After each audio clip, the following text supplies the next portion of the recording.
Vous écoutez Mimesis, le podcast qui met votre corps en mouvement et votre esprit en ébullition.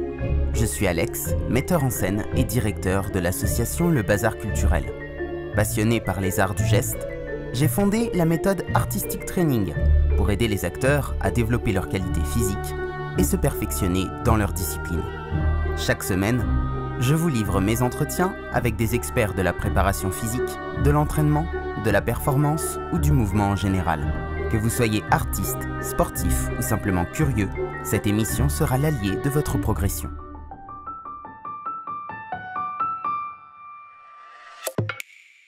Bonjour et bienvenue dans un nouvel épisode de Mimesis. C'est comme d'habitude un plaisir de vous retrouver.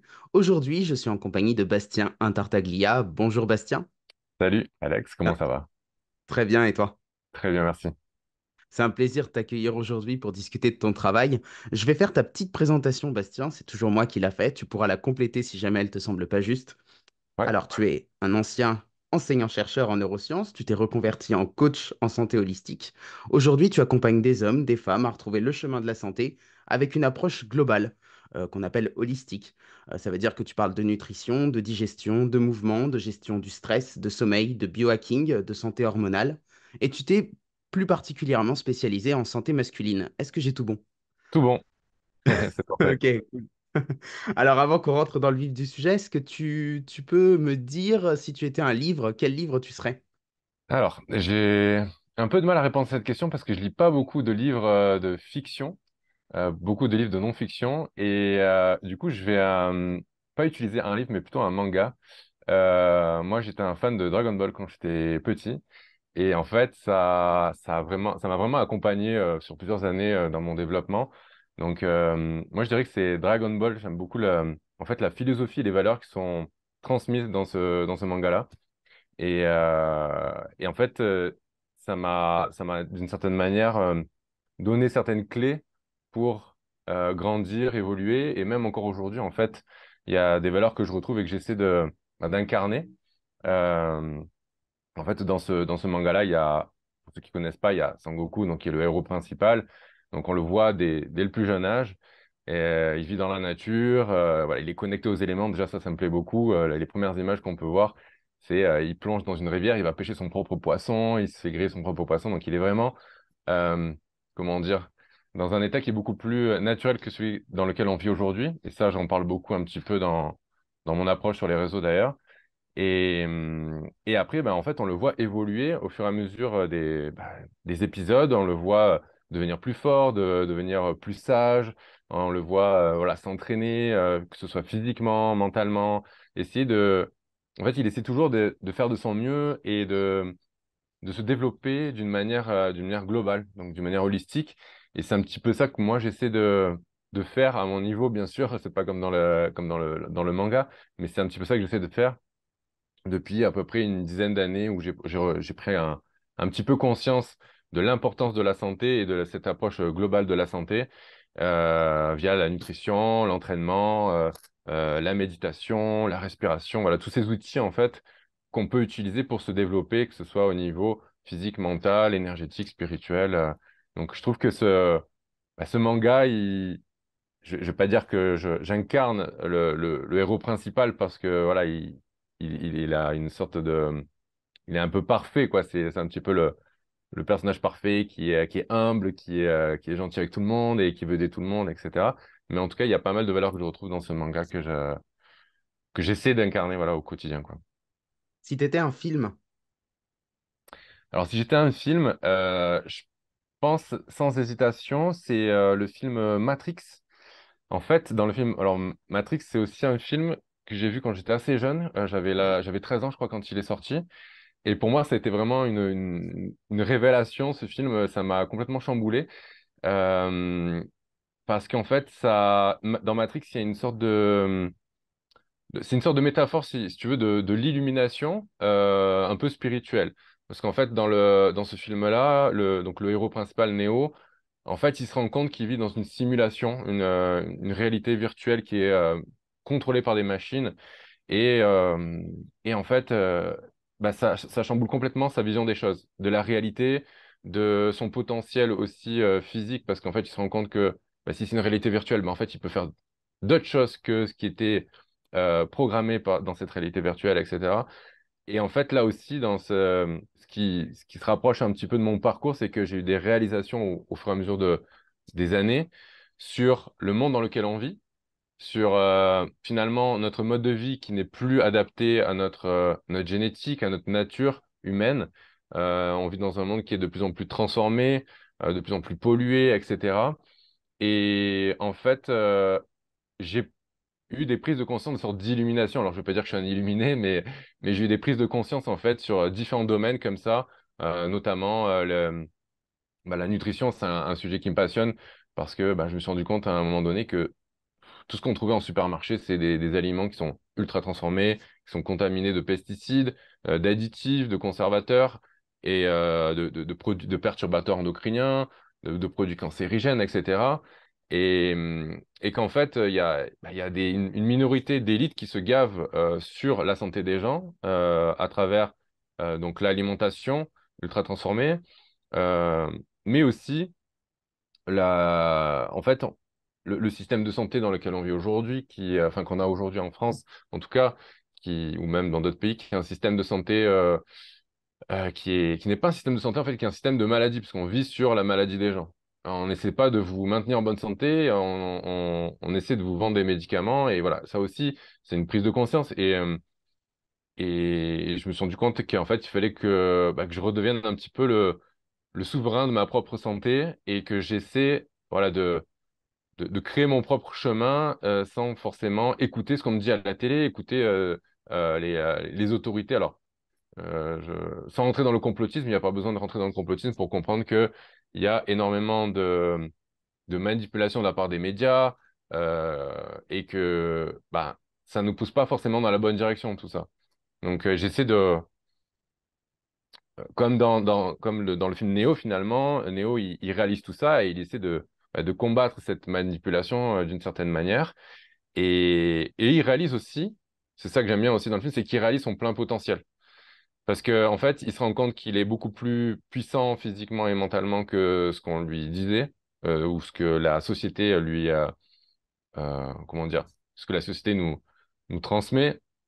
Et en fait, pareil, il va commencer à s'entraîner, il va commencer à développer des capacités un petit peu surnaturelles.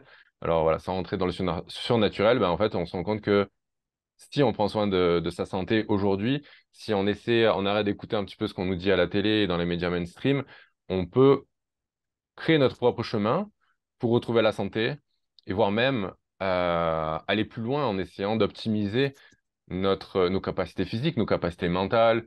Voilà, donc c'est pour ça que ce film m'a beaucoup inspiré et je l'adore et c'est un de mes films préférés, quoi.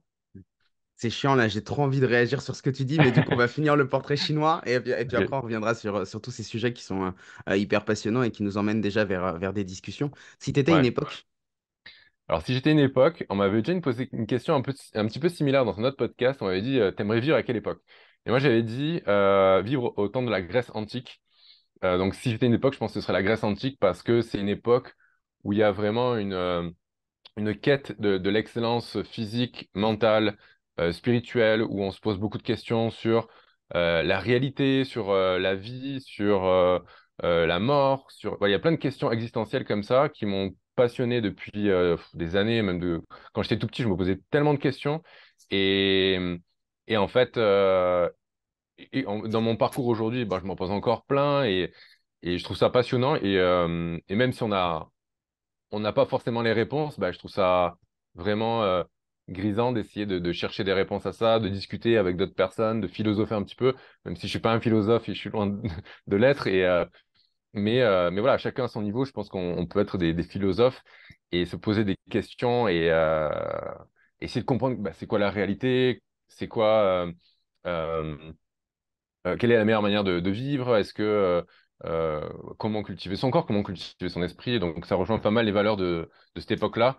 Et je trouve que euh, j'aimerais bien en fait qu'on revienne un petit peu à ça, quoi. J'aimerais bien que notre société se replonge dans cette quête de l'excellence physique et mentale. si tu étais une devise, une citation, un proverbe, Alors si j'étais une devise, je pense que ce serait la devise connais-toi toi-même. Donc c'est une devise qui était utilisée aussi donc, par Platon, donc, qui fait référence aussi à la Grèce antique. Pourquoi? Parce que, en fait, je pense que si tout le monde essayait de se connaître soi-même au plus profond de nous-mêmes, si on essayait vraiment de, de connaître notre soi authentique, et en fait, le monde se porterait bien mieux. Parce que c'est en essayant de se reconnecter à son soi authentique que, en fait, comment dire, on s'aligne sur le chemin de de notre mission de vie. Et c'est j'ai commencé à lire le livre L'Alchimiste de Paulo Coelho, et il parle de la légende personnelle. Et en fait, c'est un petit peu ça, c'est la mission de vie, c'est on est là sur Terre pour accomplir notre mission de vie, notre légende personnelle.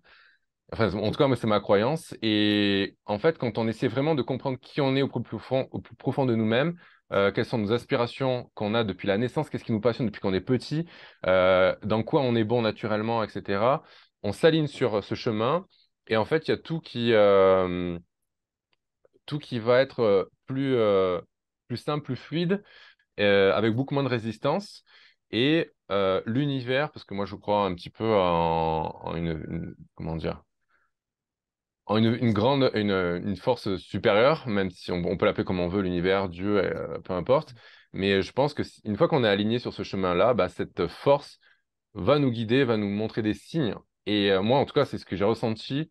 C'est pour ça que j'ai quitté le métier de chercheur, parce qu'au moment où j'étais plus épanoui dans ce travail-là et dans cette carrière. Et en fait, le jour où j'ai changé de carrière, j'ai pris des risques. Je me suis dit, allez, je me lance à mon compte parce que je suis passionné par la santé holistique. Je veux accompagner des gens à retrouver le chemin de la santé. Ça fait 10 ans que, voilà, que je fais des recherches, que j'expérimente sur moi-même, etc. Bah, c'est à partir de ce moment-là où il y a plein de portes qui se sont ouvertes sur mon chemin. J'ai fait des rencontres incroyables avec des gens qui partagent les mêmes valeurs que moi, qui résonnent à la même fréquence, etc.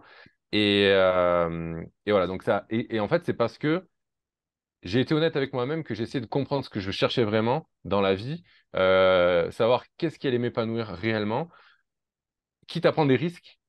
Forcément, la vie, c'est risqué et il faut prendre des risques. Mais je regrette absolument pas parce que maintenant, je suis beaucoup plus épanoui dans mon travail, dans ma vie sociale, professionnelle. Donc voilà. Et pour finir, si tu étais une créature légendaire? Alors, si j'étais une créature légendaire, je serais le centaure. Parce qu'en fait, mon signe astrologique, c'est le Sagittaire. Et, et il y a plusieurs symboles, en fait, dans le centaure, parce qu'en fait, bon, c'est le centaure, c'est un homme cheval, mi-homme, mi-cheval. Donc, il a le bas du corps d'un cheval et le haut du corps d'un homme. Et donc, les quatre pattes bien ancrées au sol. Donc, ça représente un petit peu l'ancrage, le côté assez terre à terre, finalement, que j'ai eu et que j'ai encore, de par mon passé scientifique. Donc, j'essaie toujours de comprendre, hein, si tu veux, comment les choses fonctionnent d'un point de vue très scientifique. J'adore la science. Et j'ai toujours, voilà, moi j'ai fait un bac S, après j'ai fait un doctorat en neurosciences, et j'ai toujours adoré comprendre comment le corps fonctionne, comment le monde fonctionne d'un point de vue très scientifique, et j'ai toujours eu un côté très terre à terre, mais en même temps, j'avais toujours aussi ce côté un petit peu tourné vers les cieux, tu vois, donc le centaure, enfin il a son arc avec la flèche qui est pointée vers le ciel et qui se pose des questions un petit peu existentielles, spirituelles et tout ça. Et pendant très longtemps, j'ai un petit peu négligé ce côté-là parce que, bah, en fait, dans ma famille, il n'y a pas forcément beaucoup de personnes qui sont très portées vers la spiritualité. Et du coup, j'avais un petit peu honte d'exprimer cette partie-là de moi-même, en fait, de mon côté, j'essayais de faire j'avais une sorte de quête spirituelle que je faisais un petit peu en cachette, si tu veux. Et puis après, au bout d'un moment, j'ai assumé pleinement et je me suis dit, mais en fait, non, j'ai le droit voilà, de me poser des questions plus profondes et d'essayer de comprendre et de me connecter à quelque chose de plus grand que moi. Et, et du coup, ouais, cette créature légendaire, je trouve que bah, elle représente bien ce- ces deux côtés de moi-même. C'est un peu le yin et le yang, tu vois, qui se complètent bien, je trouve, parce que j'aime la science et je trouve qu'elle a son intérêt, elle permet de mieux comprendre les choses, mais j'aime aussi ce côté un petit peu mystérieux de la vie, de l'univers, pourquoi on est là, pourquoi on est sur Terre, est-ce qu'on est le seul dans l'univers, est-ce qu'il y a quelque chose après la mort, les religions, savoir pourquoi toutes les religions finalement, quand on s'y intéresse vraiment, ou toutes les spiritualités, il y a plein de choses qui se recoupent dans toutes ces religions et se dire, mais en fait, peut-être que ça part de la même chose et pourquoi elles ont émergé et pourquoi elles partent de la même chose, est-ce qu'il n'y a pas une part de vérité là-dedans? Voilà, donc c'est vraiment ce côté un petit peu euh, à la fois ancré et à la fois tourné vers le côté un peu plus spirituel qui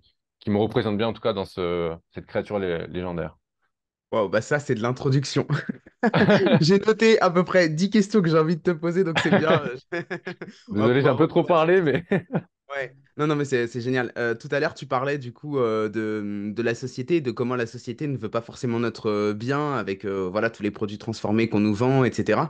Pour toi, ça a été quoi le point de départ de la réflexion? Comment t'en es venu là? Parce que j'imagine, enfin, on est à peu près de la même génération, toi et moi. Moi, je vais ouais, pas te mentir, j'ai grandi quand même avec déjà beaucoup de produits transformés à la maison. Je rentrais, le goûter, c'était des trucs en barquette ou dans des sachets plastiques. Enfin voilà, ouais, c'était ça mon enfance. Et c'est que à l'âge adulte qu'il y a eu un retour. On dit oui, les anciennes générations, elles mangeaient mieux que nous, mais c'est pas vrai. Peut-être que mes grands-parents mangeaient mieux que nous quand ils étaient jeunes, mais quand ils étaient mes grands-parents, eh ben, ils m'achetaient plein de gâteaux, ils m'achetaient plein de sucreries, etc.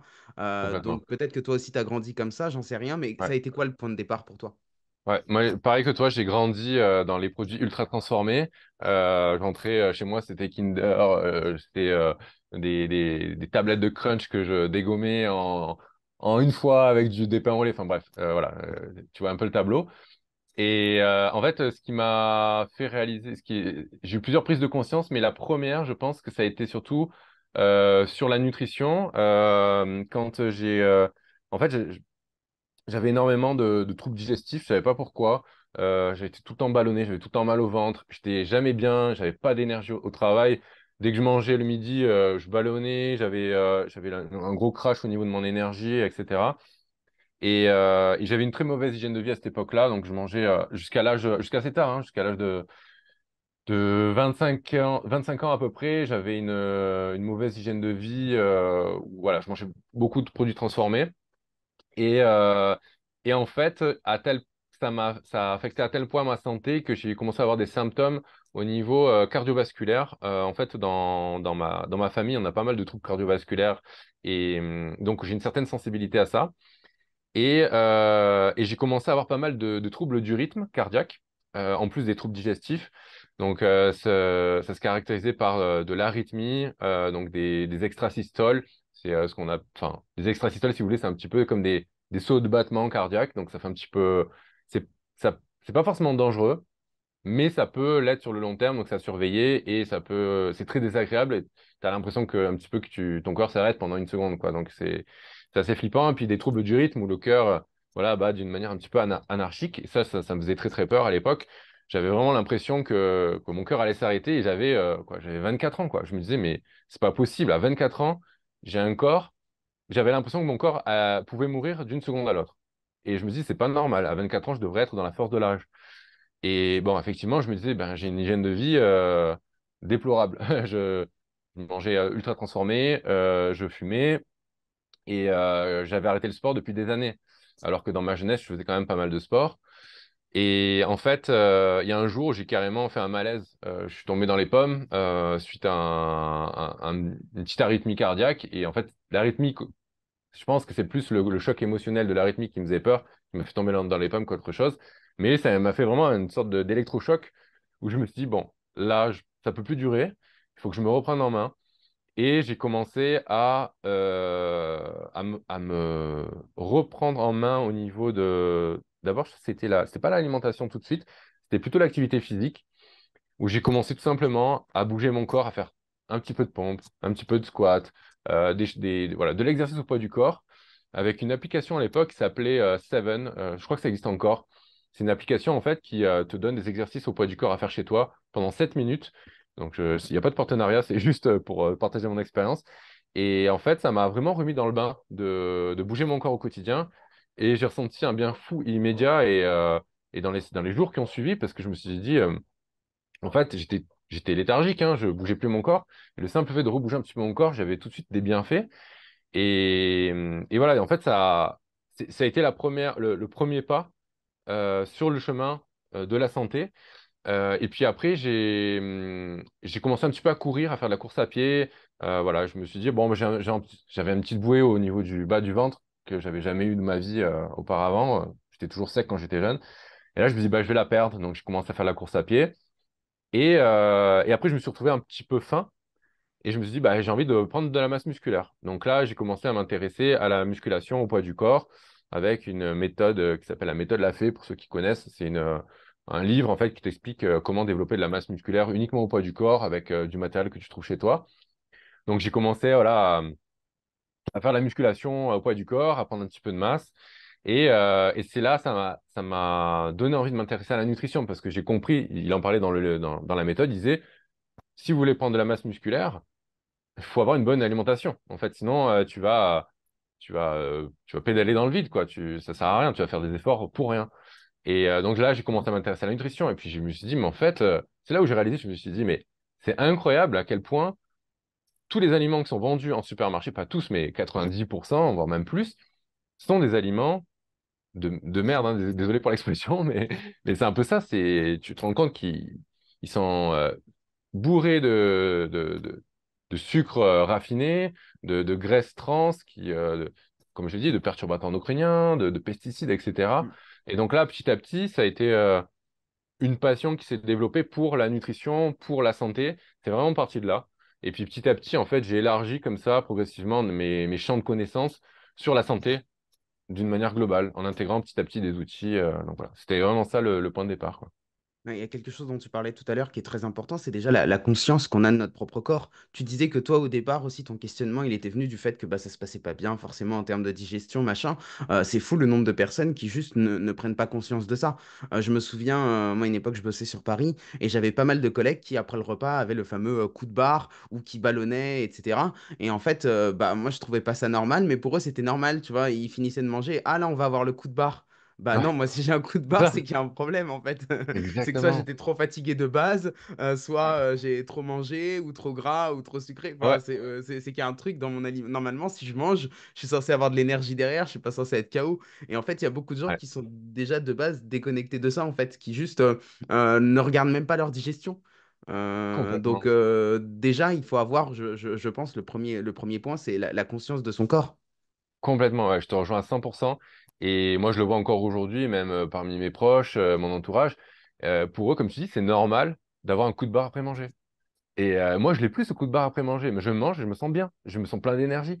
Et comme tu dis, je pense qu'il y a une réelle déconnexion de notre corps aujourd'hui.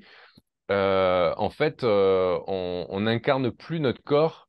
euh, en fait, déjà, on bouge beaucoup moins aussi, tout simplement. Donc, les gens maintenant, ils sont, ce que j'appelle des partisans du moindre effort. C'est-à-dire que dès qu'ils peuvent éviter de faire un effort physique, ils vont prendre l'option je fais pas d'effort. C'est-à-dire, ils vont prendre l'escalator, L'escalator, ouais, voilà, l'ascenseur. au lieu de prendre l'escalier, l'ascenseur. Ils vont aller à la salle de sport en voiture, même si elle est à 10 minutes, 15 minutes à pied. Euh, voilà, ils vont rentrer chez eux, ils bougent jamais leur corps en fait. Ils sont assis, la plupart des gens, je dis pas tous, mais la plupart des gens maintenant sont assis devant des ordinateurs, ils bougent plus. Donc en fait, bah, ils incarnent plus leur corps, ils savent même plus comment activer leurs muscles, ils ont une mauvaise posture. Et tu le vois même des fois quand si jamais tu fais des ateliers sur le mouvement. Moi j'ai fait des ateliers avec Nomad Slim qui est un spécialiste du mouvement. Et en fait, là, tu te prends des claques des fois parce que même toi-même, tu te rends compte à quel point tu n'es plus, comment dire, même si j'ai fait un travail là-dessus, mais il y a des choses où j'ai l'impression que je n'incarne pas encore assez bien mon corps, tu vois, parce qu'il y a des choses sur lesquelles je suis pas encore assez à l'aise, je suis pas encore assez fluide. Euh, et, et, et, et en fait, bah, tout ça, c'est un petit peu lié à notre mode de vie moderne, parce que notre, avant, quand on regarde un petit peu nos ancêtres, ils bougeaient leur corps au quotidien. Et ils ont incarné leur corps. Et ils étaient beaucoup plus connectés à leur ressenti, à leur instinct. Ils mangeaient quand ils avaient faim. Ils allaient chasser dès qu'ils avaient faim. Et tout était, comment dire, l'environnement était adapté à leur physiologie, à leur génétique. Et aujourd'hui, en fait, en quelques milliers d'années ou dizaines de milliers d'années, notre environnement a drastiquement changé, mais notre génétique est restée la même.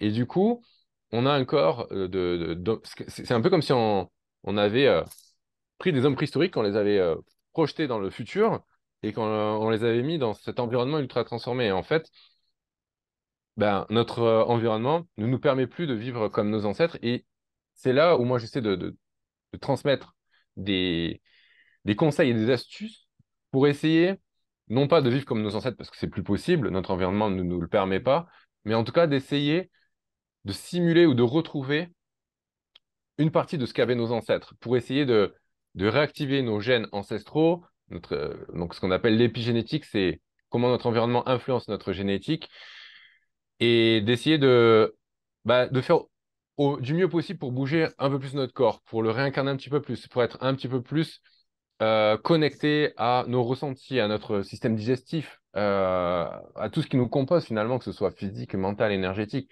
parce qu'il y a vraiment une déconnexion à tous les niveaux finalement. Et donc ouais. Il y a quelque chose là qui est très à la mode en ce moment dans le milieu du sport, c'est de dire que le confort actuel est mauvais pour notre santé, qu'il est mauvais pour nous. Et je t'avoue que je ne suis pas complètement en accord avec ça. Moi, ça me gêne. Alors, je trouve qu'il y a des dérives effectivement des deux côtés. On est dans une société où effectivement les gens bougent très peu, etc. Et là, je suis en train de voir arriver, et je pense que je suis pas le seul, une dérive aussi à l'opposé, où on va critiquer un petit peu tout le confort qu'on a actuellement. Et en fait, moi, le fait de dire que le confort est négatif me gêne. Je préfère qu'on dise que la consommation est négative. Parce qu'en fait, Mhm. ce qui est néfaste, c'est pas tant le confort. Je veux dire, quand tu regardes ne serait-ce que la génération de nos grands-parents, bah, ils étaient bien contents qu'on ait inventé des machines qui leur permettent d'aller plus vite dans les champs, etc. Donc, c'est pas le confort en lui-même qui est néfaste, c'est Mhm. la consommation et la surconsommation. C'est le fait Mhm. que, bah, du coup, on se serve de ce confort pour récupérer du temps qui va nous servir du temps de cerveau disponible pour faire des choses dans lesquelles on va consommer en fait. Et je trouve qu'on met pas assez l'accent là-dessus et qu'il y a plus, j'entends beaucoup plus des discours, je vais pas citer des gens, mais je pense qu'on les a en tête, tu vois, des coachs qui sont très connus sur les réseaux sociaux, qui vont te balancer des punchlines en mode non, mais il faut sortir du confort, le confort c'est négatif. Alors que non, Mhm. en fait, ce qui est néfaste vraiment pour l'homme, je trouve, c'est le côté où bah voilà, on va consommer, reconsommer, consommer encore et rentrer comme ça dans une espèce de cercle vicieux. Je sais pas ce que tu en Mhm. penses. Ouais, ouais, je te rejoins un petit peu là-dessus. De toute façon, les extrêmes ne sont jamais bons. Donc, aller dans un extrême, trop de confort, c'est pas forcément bon, mais aller dans un autre extrême, trop de sport, d'activité physique, trop d'inconfort, c'est pas bon non plus. Moi, j'essaie d'avoir quand même une approche équilibrée dans tout ce que je fais, que ce soit dans la nutrition, dans le sport, etc., de toujours avoir un équilibre. Il y a toujours cet équilibre yin-yang que j'essaie d'avoir. Donc, le yin, c'est l'énergie féminine, on va dire le repos, la relaxation, le confort, la spiritualité, le côté un peu plus énergétique, et le yang, qui est l'action, qui est le mouvement, l'activité physique. Et, euh, et les deux sont importants. Et je te rejoins sur le fait que le confort n'est pas néfaste, c'est l'excès de confort qui peut l'être, et que tous les outils qu'on a développés, la modernité, n'est pas forcément néfaste. C'est en fait tous les outils qu'on utilise aujourd'hui, ils sont à double tranchant. On peut, comme on dit souvent, bah, un couteau, tu peux l'utiliser pour tuer quelqu'un ou pour préparer le meilleur plat de cuisine possible.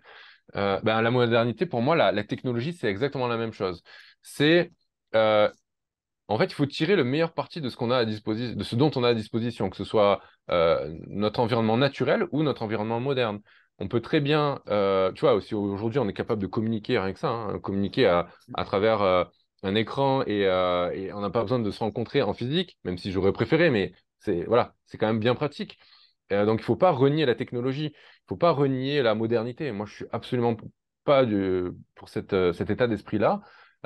J'essaie Je pense qu'il faut voilà, tirer le meilleur parti de tous les mondes, que ce soit le côté un petit peu ancestral, traditionnel, naturel, mais aussi le côté moderne, confort, modernité, enfin technologie, qui les deux se complètent bien en fait. C'est pour ça que je m'appelle sur les réseaux le druide moderne et pas le druide ancestral, parce que je vis dans le monde moderne et que je veux utiliser tout ce qui est à ma disposition, que ce soit des connaissances ancestrales, traditionnelles ou des outils modernes pour améliorer ma santé, améliorer mon bien-être. Euh, Comme tu dis aussi, les machines qu'on utilise aujourd'hui, elles nous permettent de réduire notre temps de travail, de ne plus faire des travaux qui sont laborieux, qui nous prennent toute notre énergie physique et de pouvoir se concentrer sur des choses qui sont beaucoup plus gratifiantes et qui peuvent élever nous-mêmes et la société, quoi. Mm. Ouais, en fait, l'important, c'est, ouais, comme tu le disais, de trouver vraiment l'équilibre entre à partir de quand ou jusqu'à quand est-ce que c'est bon pour ma santé et à partir de quand est-ce que ça devient Ouais, néfaste. Tu vois, on va prendre un cas ouais. concret parce que je sais que c'est quelque chose que tu pratiques, le fait de marcher pieds nus. Tu Mm, vois, oui, on a mis des chaussures, certes, ça peut être bien pour protéger le pied à certains moments. Jusqu'à quand, tu vois, jusqu'à quel mm, degré, jusqu'à quel moment est-ce que c'est bien et est-ce que du coup, on peut pas quand même revenir à une marche pieds nus de temps en temps, tu vois. Et c'est à chaque fois, ouais, en fait, pour tous les domaines, équilibrer ça. Ça demande, du exactement. coup, je trouve, comment dire, pour chaque personne, de ne plus se mettre dans une posture de consommateur, mais dans une posture d'acteur. Et là, on en revient à ce que tu disais tout à l'heure sur les mensonges, la manipulation, etc. Mm, Je trouve que pour beaucoup de personnes, cette posture d'acteur, elle est difficile à incarner. mm. Est-ce que c'est aussi quelque chose que tu constates et surtout, est-ce que tu vois une évolution depuis les dernières années, depuis le moment où tu t'es lancé, sur le nombre de personnes qui sont peut-être impactées par ce que tu fais, le nombre de personnes qui s'y intéressent? Est-ce que ça change? Alors, oui, je dirais que ça change dans tous les cas. Mais ce que je remarque, c'est que, comme tu dis, en fait, le côté acteur versus consommateur, en fait, il existe toujours, même dans le domaine de la santé holistique. C'est un peu triste, mais je remarque aujourd'hui que, en fait, des gens qui étaient consommateurs dans le côté un petit peu produits ultra transformés, technologie, etc., ben, ils vont parfois Mm. rester des consommateurs et pas des acteurs aussi dans le domaine de la santé holistique. Par exemple, ils vont, comment dire, ils vont, au lieu de garder un esprit critique sur ce qu'ils voient, ce qu'on on leur transmet à travers les réseaux ou à travers des enseignements ou peu importe, ils vont suivre bêtement ce qu'on leur dit. Mm. Et par exemple, je prends l'exemple classique en ce moment, on voit beaucoup de gens qui prennent la douche froide, les bains froids. Prenez des bains froids tous les jours, c'est bien, prenez des douches froides tous les jours. Et là, tu vas avoir plein de gars ou de femmes qui vont se mettre à la douche froide tous les jours, tous les jours, tous les jours. Et en fait, ça va leur créer un stress chronique qui va les dévitaliser, qui Mm. va les mener au burn-out. Et c'est là où je trouve qu'il y a un travail à faire sur la société d'aujourd'hui, c'est de développer notre esprit critique pour devenir justement des acteurs de notre propre santé et pas juste des consommateurs ou des suiveurs. C'est vraiment essayer voilà, d'être les souverains de notre propre santé, d'essayer. Alors, il faut être curieux, bien sûr, hein, ça demande du temps, ça demande de l'énergie, etc. Mais de toujours remettre en cause ce qu'on va voir sur les réseaux, ce qu'on entend à la télé, même ce que nos collègues de travail nous disent, même nos propres pensées. Parce que on est toujours influencé par plein de choses en même temps. Il y a du vrai, il y a du faux. Et c'est à nous de faire la part des choses parce qu'en fait, on est tous différents. On a tous un système hormonal différent, un passé différent, un métabolisme différent, des objectifs différents. Mm. Et on ne peut pas adopter juste simplement ce que quelqu'un nous dit sur les réseaux. Il faut savoir comment l'adapter à nous-mêmes, à notre corps, notre physiologie, etc. Parce qu'on est tous différents. Donc, il faut vraiment individualiser un maximum. Et tu vois, le côté consommateur versus acteur, on le trouve aussi beaucoup dans la nutrition. Tu vois énormément de modes alimentaires qui se développent. Le véganisme, le crudivorisme, le carnivorisme, tout ça. Et les gens, ils adorent se mettre des labels et s'enfermer dans des cases. Et moi, Mm. ça, je supporte pas parce que les gens, une fois qu'ils ils s'identifient en fait à une nutrition, ils se disent, je suis carnivore, donc je ne peux plus manger de légumes, je ne peux plus manger tel aliment. Mais peut-être que ces aliments, ils sont bons pour eux, tu vois. Et il faut expérimenter. Je dis pas que tu peux pas manger carnivore et que c'est pas bon pour toi, mais il faut que tu expérimentes et que tu arrêtes de t'enfermer dans des cases bien fermées comme ça, où tu veux plus en sortir et ça peut être très néfaste. Et je vois plein de gens qui se ruinent la santé parce que justement ils veulent adhérer en fait à un groupe, à une étiquette, Mm. voilà ce côté aussi, mais qui est prôné par notre monde de consommation, voilà tout ce qui est produit vegan aussi, même le carnivorisme aussi.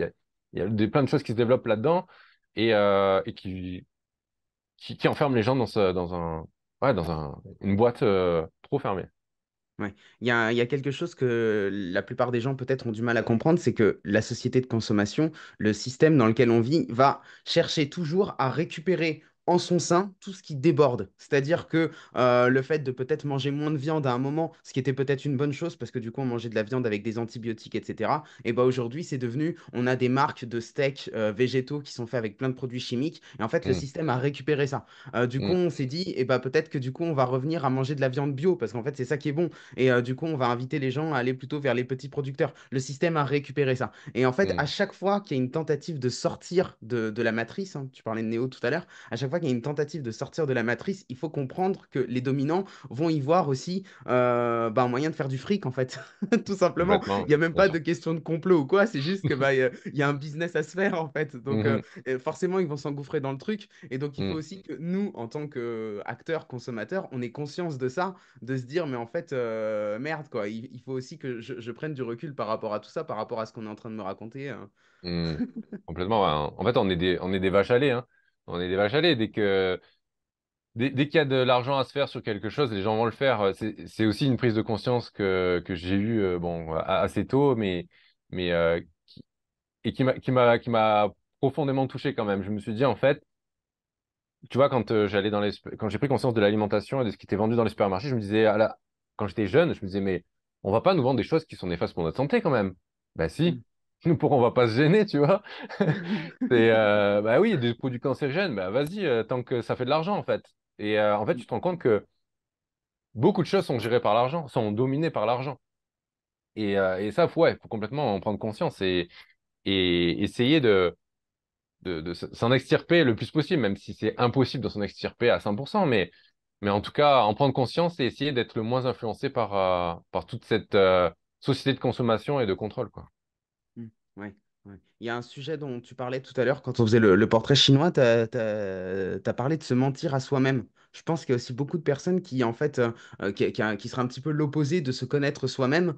Et en fait, il y a beaucoup de personnes qui, par confort, justement, mais en tout cas, on va dire par confort de pensée, plus que par Ouais. confort de vie, Mm, ne veulent pas voir la réalité en face. Tu as beaucoup de gens, enfin, combien de fois j'entends des gens qui sont pas bien dans leur couple, pas bien dans leur mm, boulot, mais qui du coup restent parce que bah, du coup, quand même, tu te rends compte à 35 ans, comment je vais retrouver quelqu'un derrière, comment est-ce que je vais retrouver du taf, et puis il y a les enfants, et puis il y a les factures à payer, et puis il y a mm, machin. Et puis du mm. coup, en fait, c'est compliqué aussi de sortir de cette bulle-là pour beaucoup de personnes, quoi. En fait, t'es prisonnier de partout. Complètement. Bah, c'est mon parcours, hein. Moi, pendant longtemps, j'ai pas osé assumer qui j'étais vraiment, euh, de peur de déplaire aux autres, de peur de sortir du cadre, d'être pointé du doigt, et ça demande énormément de courage, en fait. Ça demande du courage d'assumer pleinement qui on est, nos différences, et ouais, comme tu dis, quitter son travail. Moi, quand j'ai quitté mon travail, je me suis lancé sans parachute, parce que j'avais pas de chômage, j'avais rien. Donc, il fallait absolument que j'ai des revenus d'argent immédiatement pour assurer payer les factures, etc. Ça m'a demandé énormément de courage et de croire en soi aussi, d'avoir cette foi, en fait. Quand on est parfaitement aligné, bah, la foi, elle est là et on sait que ça va marcher. Et c'est pour ça que c'est important de se connaître, parce que quand on est aligné, pour moi, c'est là où on a le plus de courage, de force intérieure, en fait, parce que on est vraiment connecté à cette lumière qu'on a en nous et qui ne demande qu'à briller de plus en plus fort. Et, euh, et c'est ça qui m'a donné le courage. C'est une fois que j'étais aligné, je me suis dit, OK, là, je crois en moi, je sais que je vais y arriver, je me lance. Mais c'est pas facile, hein. Et j'ai eu plein d'obstacles. Les obstacles, on en rencontre sur notre chemin et on va en rencontrer toute notre vie. Mais c'est ça qui nous fait grandir aussi, parce que plus on rencontre d'obstacles, plus on se renforce. Et, euh, et, et plus on pourra affronter des obstacles encore plus grands. Et voilà, enfin, c'est ça le jeu de la vie aussi, hein. Hmm. Ouais. Ouais. Tu parles beaucoup sur tes réseaux de testostérone, donc notamment en lien avec les hommes. Ouais. Quel est l'impact aussi de ce monde-là, de cette société, de cette consommation-là sur notre testostérone? Alors l'impact est énorme. Alors, il y a une étude assez frappante qui est sortie en 2007, de Jameson, je crois que c'est l'auteur, qui a montré une chute drastique des niveaux de testostérone depuis les années 80. Donc, en gros, il a regardé, il a pris plusieurs tranches d'âge d'hommes et il a mesuré les niveaux de testostérone. Enfin, ils ont pris les niveaux de testostérone et ils ont regardé comment ça évoluait au fur et à mesure des années, donc années 80, 90, 2000, etc. Et ils ont observé une chute d'environ 1% par an de testostérone, une chute moyenne du taux de testostérone depuis les années 80. Donc en fait, aujourd'hui, un homme de 20 ans a à peu près les mêmes niveaux de testostérone qu'un homme de 60 ans dans les années 80. Il y a une chute d'environ 40 à 50% de testostérone depuis les années 80. Et en fait, pourquoi?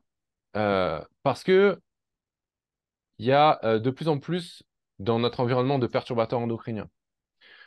Ça, c'est on va dire l'ennemi majeur de notre système hormonal, c'est les perturbateurs endocriniens. Il n'y a pas que ça, mais c'est on va dire un point crucial qu'on retrouve dans le plastique principalement, les pesticides.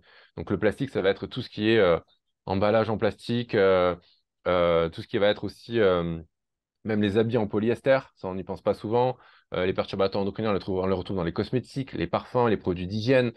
On les retrouve dans les médicaments, on les retrouve finalement un petit peu partout. Ils sont un petit peu omniprésents dans l'eau aussi, dans l'eau qu'on boit. Si vous buvez de l'eau du robinet, vous avez des perturbateurs endocriniens. En fait, un perturbateur endocrinien, c'est pas ça qui va ruiner notre système hormonal. C'est vraiment l'effet cocktail, cette exposition de multiples sources qui va cumuler dans le temps, impacter nos niveaux de testostérone. Donc il y a vraiment ce côté physiologique, cet impact de l'environnement qui est de plus en plus pollué, l'air, l'eau, la nourriture, qui impacte nos hormones. Mais il y a aussi tout le côté santé, enfin hygiène de vie globale. Donc le fait que les gens bougent moins, le fait qu'ils dorment moins bien, qu'ils soient beaucoup plus stressés. Donc on a du stress chronique, les gens sont de plus en plus stressés. Et le stress, ça déclenche une montée de cortisol. Donc le cortisol, c'est pas forcément une hormone néfaste, mais elle devient néfaste lorsqu'elle est sécrétée d'une manière chronique. Pourquoi? Et quel est l'impact sur les niveaux de testo? C'est que le cortisol et la testostérone ont un précurseur commun. Donc on a besoin du même carburant pour produire du cortisol ou de la testostérone. Donc si vous utilisez tout ce carburant pour produire du cortisol, mais vous n'en avez plus assez pour produire de la testo. Donc c'est un impact vraiment négatif. Puis, il y a un impact aussi direct du cortisol sur la production de testostérone par des mécanismes un peu plus complexes. Je ne vais pas rentrer dans les détails. Euh, Qu'est-ce qu'on a d'autre? On a bon, la nutrition qui est de plus en plus transformée, l'alcool, l'obésité montante aussi. En France, on est un petit peu moins impacté qu'aux États-Unis, mais on voit de plus en plus d'obèses. Et l'obésité est associée à une diminution des niveaux de testostérone.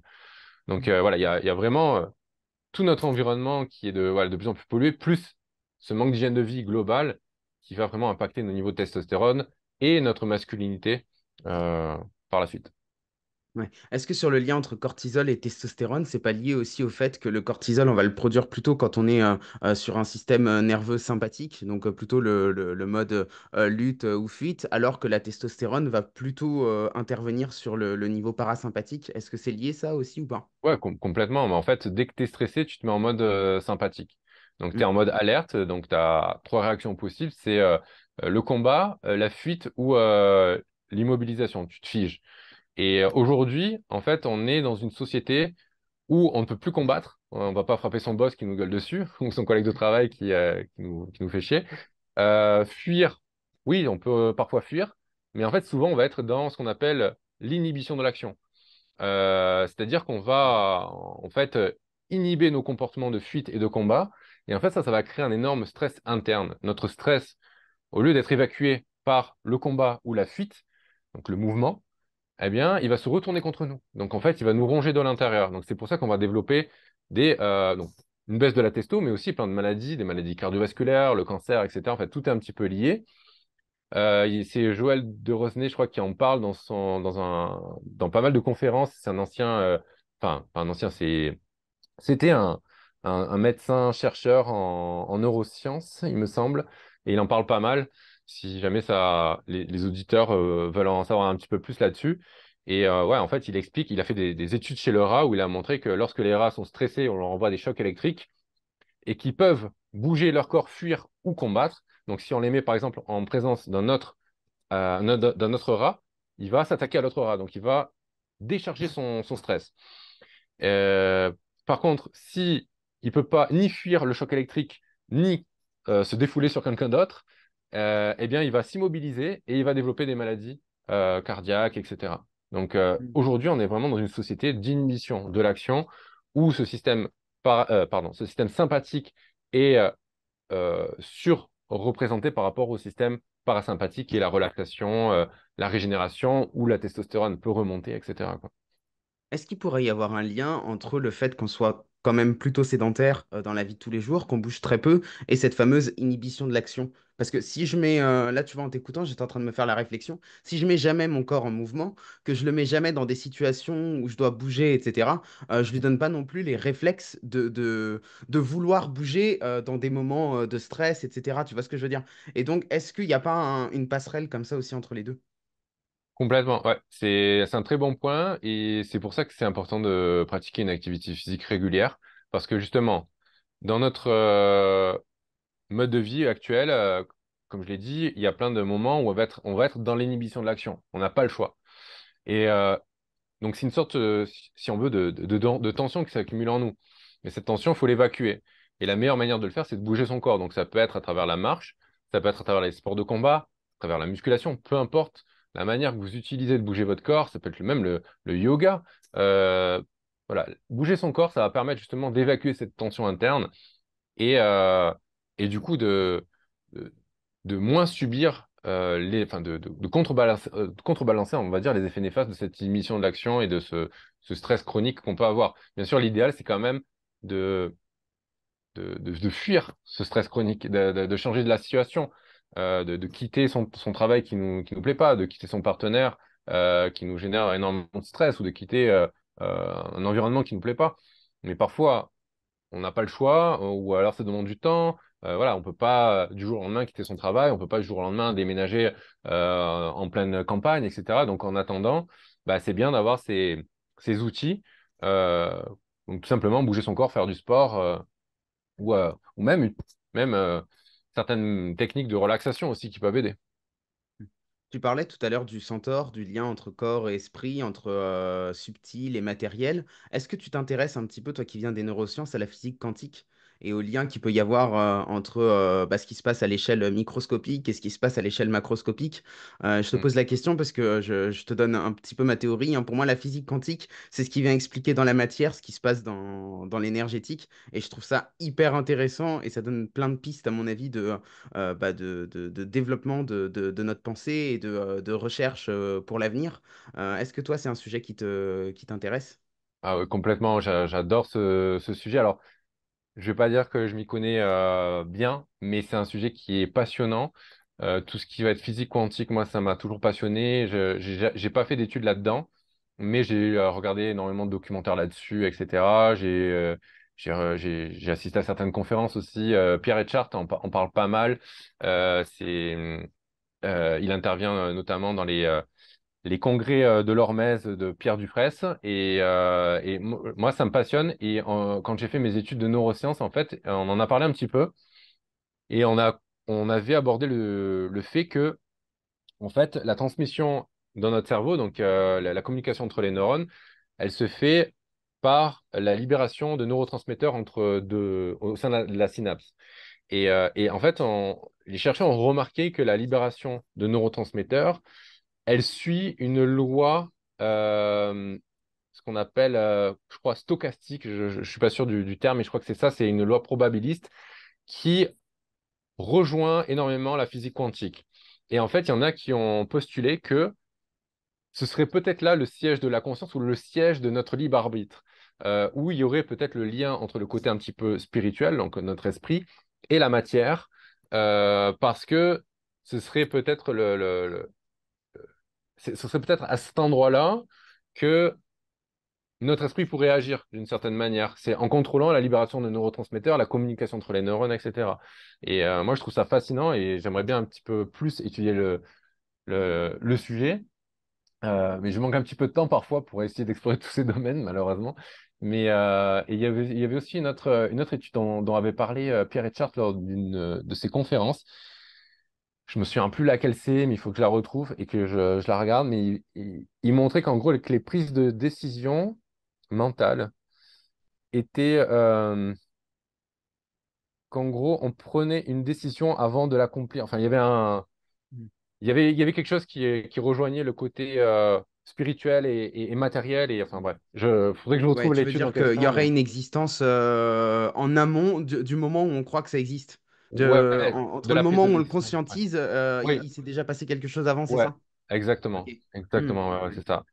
Et puis, il y a plein de mystères aussi au niveau de la physique quantique. Le fait une particule qui est sur la Terre peut avoir un effet sur une particule instantanément qui se trouve sur la Lune parce qu'elles sont, je sais plus comment on Hmm. dit en français, entangled, c'est Oui, lié, connecté. Il y a un connecté. mot précis, c'est pas celui-là, mais enfin, je vois de quoi Ouais. tu parles. Ouais. Et, moi, je trouve ça vraiment, vraiment fascinant. Et je me demande si c'est pas là qu'on va trouver peut-être une sorte de où la science et la spiritualité vont vraiment se rejoindre, quoi. Hmm. Tu parlais aussi tout à l'heure de l'alchimiste de Paulo Coelho et de comment ça avait impacté ton propre parcours. Est-ce que tu connais Le Guerrier Pacifique de Dan Millman? Alors, on me l'a conseillé à plusieurs reprises, je l'ai toujours pas lu. Donc, je peux pas t'en Il parler, faut. mais Alors, je vais juste te faire un petit comparatif entre les deux, parce que vas-y. moi, c'est l'inverse. Tu vois, on m'a parlé très souvent de l'alchimiste, et à Hmm. tel point, on me disait, mais c'est génial, ce livre a révolutionné ma vie. Je l'ai entendu tellement à toutes les sauces que le jour où je l'ai lu, j'ai été déçu. Parce que du coup, je m'attendais à un truc, et en fait, je me dis, ouais, bon, il me dit des trucs que grosso modo, j'avais déjà entendu, Tu que connaissais grosso modo, je déjà, savais ouais. déjà, parce que quand tu as déjà fait un petit peu un parcours Ouais, personnel, en gros, c'est des questions que tu t'es déjà posées, tu vois. Et ouais. je trouve que le guerrier pacifique va beaucoup plus loin dans l'approche. Donc, je t'invite, toi et aussi les auditeurs, à le lire. Et puis, voilà, pour la petite info, je suis en train d'essayer de l'adapter là en spectacle, parce que je trouve qu'il y a vraiment de Hmm, quoi en faire génial. quelque chose d'assez dingue. C'est l'histoire, en fait, d'un jeune gymnaste professionnel qui est au contact d'un vieil homme. En gros, il va dans une nuit dans une station-service et il rencontre un vieux allez, 90 balais qui voit réaliser une figure acrobatique que normalement un gars de cet âge-là pourrait pas faire. Et donc lui, en tant que jeune gymnaste professionnel, avec son ego, tu vois aussi, de dire, bah voilà, moi je fais de la compétition, machin, et bah il est un petit peu troublé par ça. Et donc en fait, il veut essayer de comprendre quel est le mystère derrière ça. Et donc toutes les nuits, il retourne dans la station-service. Et donc en fait, le vieux devient un peu son mentor, quoi. Et donc Hmm. c'est le lien entre les deux qui se crée qui est absolument génial. Voilà, donc je Ah, t'invite vraiment à le découvrir. ça. Tu m'as fait un bon teasing là, ça m'a vraiment donné envie de le lire. Bon, Ouais. bah top, top, top. Avant qu'on se quitte, j'ai une dernière question à te poser. Est-ce qu'il y a une leçon que tu as apprise récemment, quelque chose que tu as compris de la vie, de la société, des humains en général? Alors, moi, l'année dernière, j'ai passé une période, je crois, la plus difficile de ma vie. Et en fait, ce que j'en ai retiré de cette période-là, c'est un petit peu ce qui est transmis dans le stoïcisme. Tu sais, cette philosophie qui provient un petit peu de la Grèce antique aussi, qui a été pas mal développée par Marc Aurèle dans le livre Les pensées pour moi-même. Et, et en fait, c'est de toujours, pour moi, la meilleure façon d'avancer dans la vie, c'est de mettre son énergie dans ce qu'on peut contrôler uniquement. C'est de pas perdre son énergie à essayer d'agir sur des choses où on n'a aucun contrôle. Bon, l'exemple typique, c'est par exemple quelqu'un qui est coincé dans les embouteillages et qui va klaxonner, qui va s'énerver contre les autres. Mais en fait, tu dépenses ton énergie pour rien, là. Là, la seule chose que ça fait, c'est que ça t'impacte négativement toi-même. Ça te crée du stress, ça te crée de la tension. Donc pourquoi tu te mets pas une petite musique, un podcast, ton podcast par exemple, à écouter au lieu de t'énerver contre des choses sur lesquelles tu n'as aucun contrôle, quoi. Et en fait, dans ma vie, ça a été ça à un moment donné où il y avait des choses sur lesquelles que je pouvais pas contrôler, qui étaient difficiles, bah, faut les accepter en fait. Il faut être dans l'acceptation et mettre son énergie, ses efforts dans les choses qu'on contrôle uniquement. Et c'est ça qui m'a permis d'avancer sereinement aussi et d'être beaucoup plus serein au quotidien, même s'il y a des moments difficiles. euh, cette philosophie m'a vraiment aidé à aborder la vie d'une manière ouais, beaucoup plus sereine et de savoir dans quelle direction mettre mon énergie, quoi. Et ce sera le mot de la fin. Merci Bastien, c'était un plaisir de t'accueillir sur ce podcast. Plaisir partagé. Alors, chers auditeurs, c'est la fin de cet épisode. J'espère que ça vous aura plu, que vous aurez appris des choses intéressantes. N'oubliez pas que vous retrouverez dans la description les liens pour suivre le travail de Bastien. Son compte Instagram, c'est Le Druide Moderne, comme il le disait tout à l'heure. Vous retrouverez également tous les liens pour soutenir le bazar culturel, que ce soit en adhérant à l'association ou en vous abonnant sur YouTube ou sur les différentes plateformes de streaming. Je vous dis à lundi prochain et en attendant, restez en mouvement.